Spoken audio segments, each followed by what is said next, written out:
You are doing an amazing job.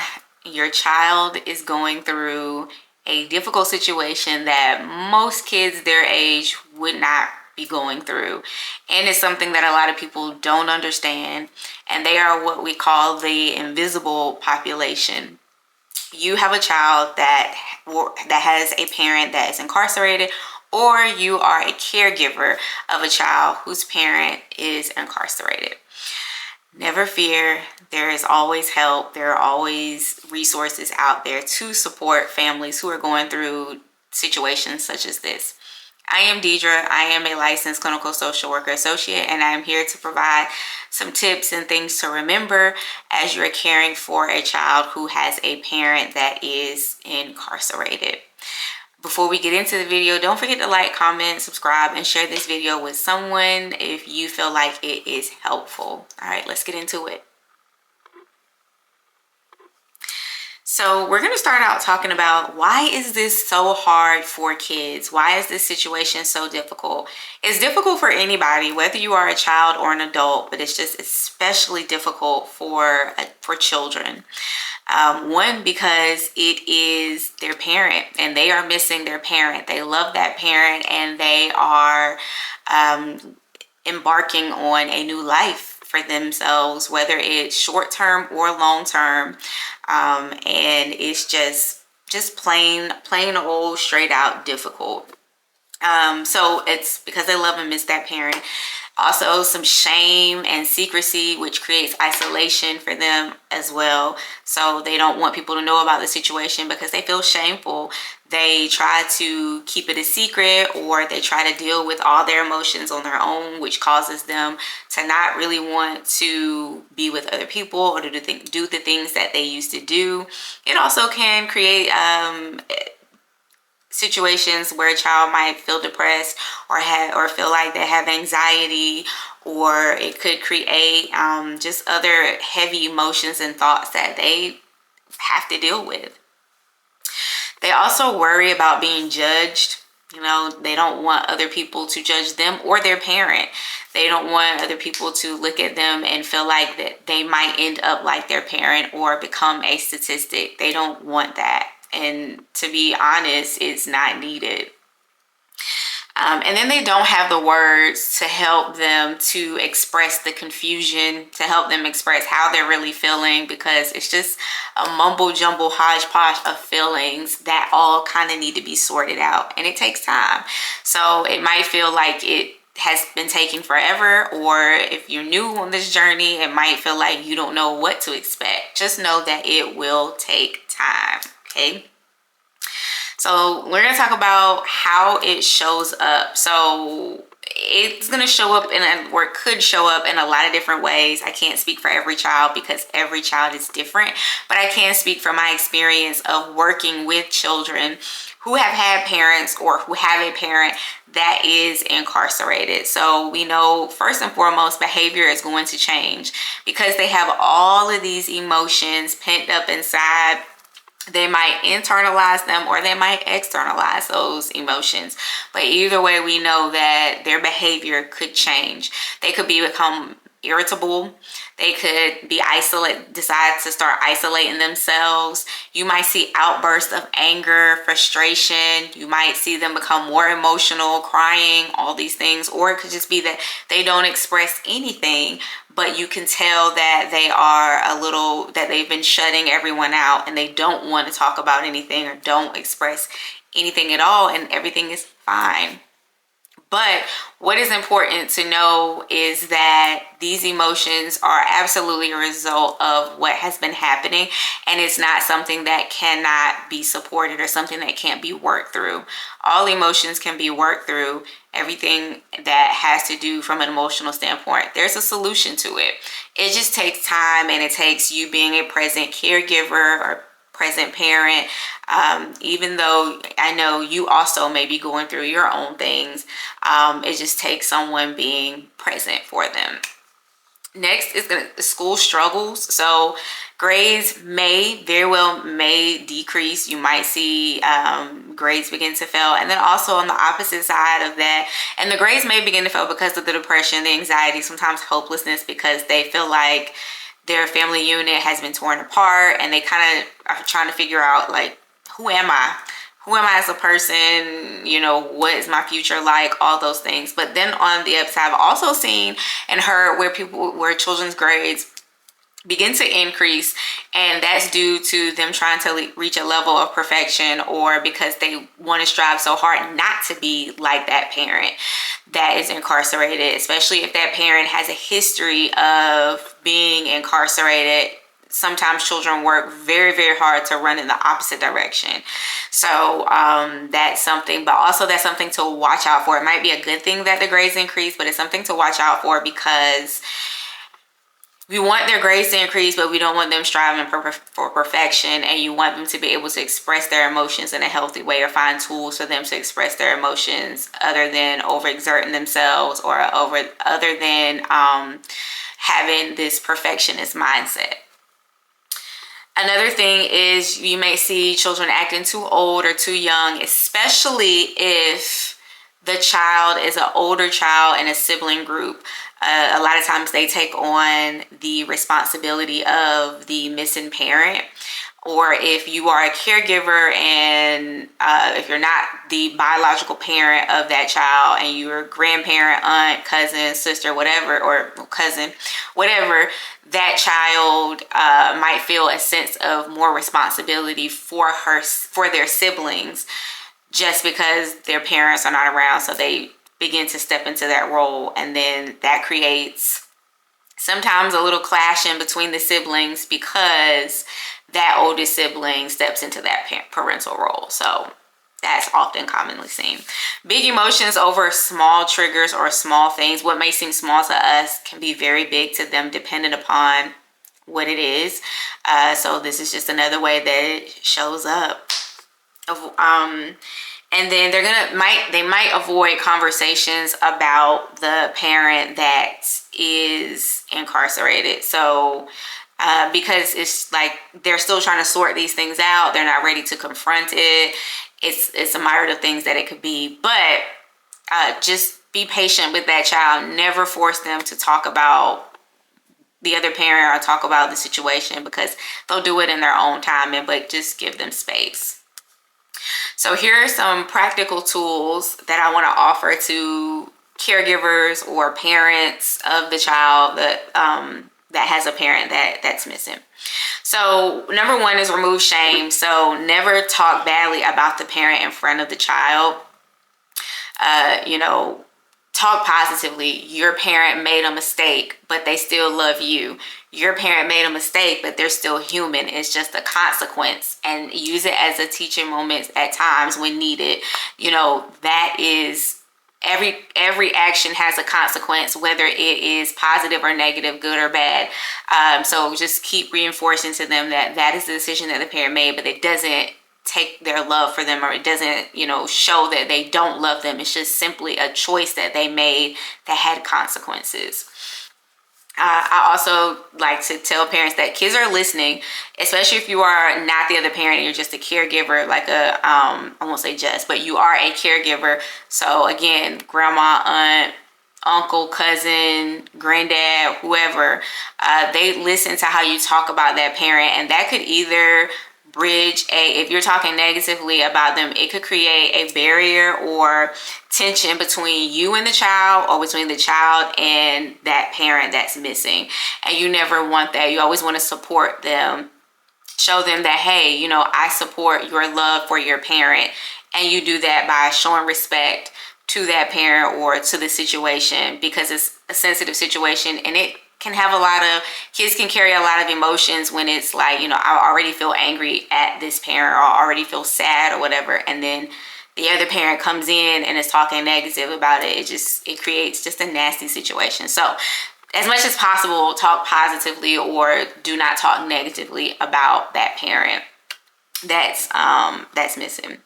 Protect the bond when it's safe. So I encourage drawings, letters, phone calls, visits. Yes, I also encourage visits. Statistics also show that children want to visit their parents, and when they do, it's good. When they get a chance to visit, or when they get a chance to write or talk or whatever, because it makes it less awkward. It makes it easier transition for when that parent, if and when that parent is able to come home, that transition to them being back in their life is almost like they never left. It's just smoother for both the child and the parent, and it's like no missing pieces in between. So if you keep that connection, constant communication, visits as much as possible, if it's appropriate and age appropriate, and if the parent situation is safe, like if their crime, or if you deem it safe, if you feel like it's safe, then keep that connection going, supporting that connection between the child and the parent. And also, it is shown that those parents that are incarcerated are more likely to be present in that child's life when they get out than if they're communicating with them consistently than if they're not. So because they already feel involved, they already feel like they have a place. And sometimes people don't know how to insert themselves, or they don't know how to show up for people when they've been gone for a while, right? So it's like, I already know this is my place in this child's life, and I'm just coming back to, assume my position. So that's kind of where I stand on that. So then, and kids want to. I would say every child that I have had in a therapy session, they want to see that parent. They want to visit that parent because it makes them feel involved and connected. Next is to create a safe talking space for the child. Don't force it. Please don't force it, but allow them to come to you when they want. But the way that you do that is to let them know that that door is open. And it doesn't have to be, hey, do you want to talk about what happened with your mom? Do you want to talk about what happened to your dad? It's more so of a, hey, what's the hardest part of your day or your week? What's been the toughest part of your week? What's been, something that's really been on your mind? Or even just talk about their friends and other things. And oftentimes the smaller conversations will lead to bigger conversations either in that moment or later on. You can guarantee it. So don't force them, but make sure that they know the space is safe and that you're not there to talk bad about the parent or to judge the parent. Next is keep a routine, a steady routine, because I will preach this from the mountaintops forever. A routine helps children to feel safe. It helps children to feel safe. When your brain can predict what's next, then it lets them know that they are safe. Their brains feel safe. So that looks like mealtime, the same, if you can, mealtime at the same time every day. A bedtime routine, depending upon how old the child is, or some type of nightly gathering, if you will, before bed to connect with that child, and that helps them to know that this continues to be a safe space and my routines are, not all over the place. Validate their feelings. Let them know, hey, I understand. It's okay to be both angry and love this parent at the same time. It's okay to be sad and want to see them, but be curious about everything that's happened. Like, they have a lot of emotions, so validate them. Let them know that two things can be true at one time. And that is going to help them to feel safe with you as well, knowing that you are trying to understand how they're feeling or trying to support them the best you know how.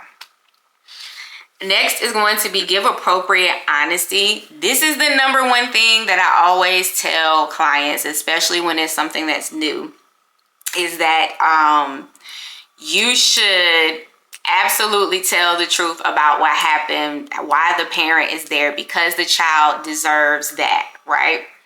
So, but age appropriately. So in the beginning, if the child is very young, your parent did something to harm someone, hurt them really bad, that person, is not going to be able to recover. Something to that sort, right? But then as time goes on, you continue to have these conversations with the child because the questions are going to come. They're not going to stop.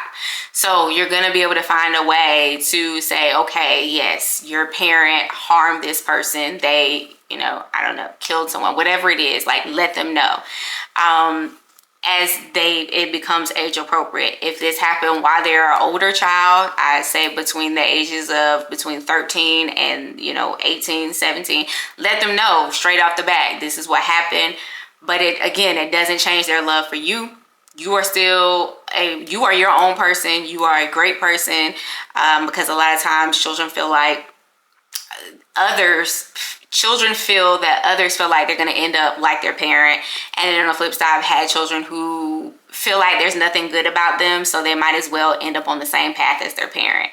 And so it's being able to support, being able to encourage the children to have positive self-views, because their identity is also kind of wrapped up in that as well. So when you're being honest about it, take all those things into consideration.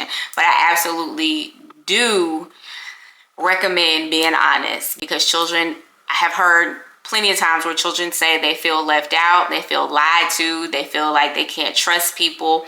The people that are around them are caring for them because it's like they kept this secret from them the whole time. And all children can't at the moment understand that it was for their safety. Later on they might, but at that moment, that frontal lobe, that just, they're not able to understand that. And even if they do say they understand it, they still can have negative emotions connected to it. So be honest. Highlight their strengths. Let them know, hey, it took courage to send that letter to tell your parent how you really felt, or it took a lot of patience and kindness and understanding to be able to sit through, what your parent had to say or whatever. Just let them know that you see their strengths. Show them their strengths. You're not going to end up like that parent, because you have these supports, you have these things. So again, highlight their strengths so that their identity can be up. You can begin to help them to show the strengths in their identity, show the strengths in who they are, show the strengths of, what their future is going to look like, and reassure them that you're there to support them so that they have the best future possible. And then lastly is take care of you. You cannot pour into these children and support them if you're not taking care of yourself. And so that is one of the most important things, is make sure that you are taking care of yourself as a caregiver, and have patience with yourself, because you too are embarking on a new journey, a new life. You also are experiencing loss of a living person, of a living partner, or if you're the grandparent, a living child, but they're not there to take on their daily routine. So that is very important. So please do take care of you too.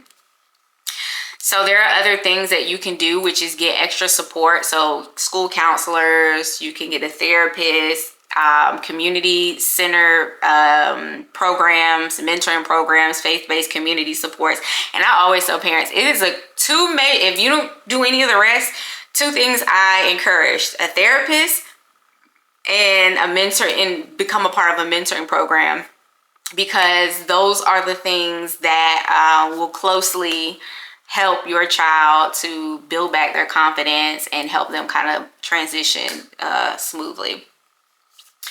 So I just wanted to say that you guys, you parents, caregivers, you're not failing. You're showing up in a situation that you didn't ask for and that the child did not ask for, and you're giving them your very best. But the child does not need perfection. They need you to be able to connect with them, to understand and make a difference. So be encouraged and know that this is not the end. And it is a beautiful part of a child's story, because we know with you in their lives that they will definitely overcome.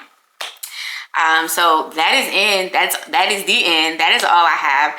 If you have questions, comments, comment down below. Tell me what the questions are. If you have a story that you want to share, comment down below.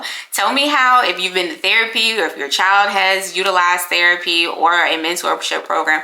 Let me know. Comment that down below as well. Don't forget to like, comment, and subscribe to my channel, because I'm going to be dropping videos back to back, y'all. I'm trying to be consistent. But until then, I will talk to you guys later. Be whole. Love you. Bye.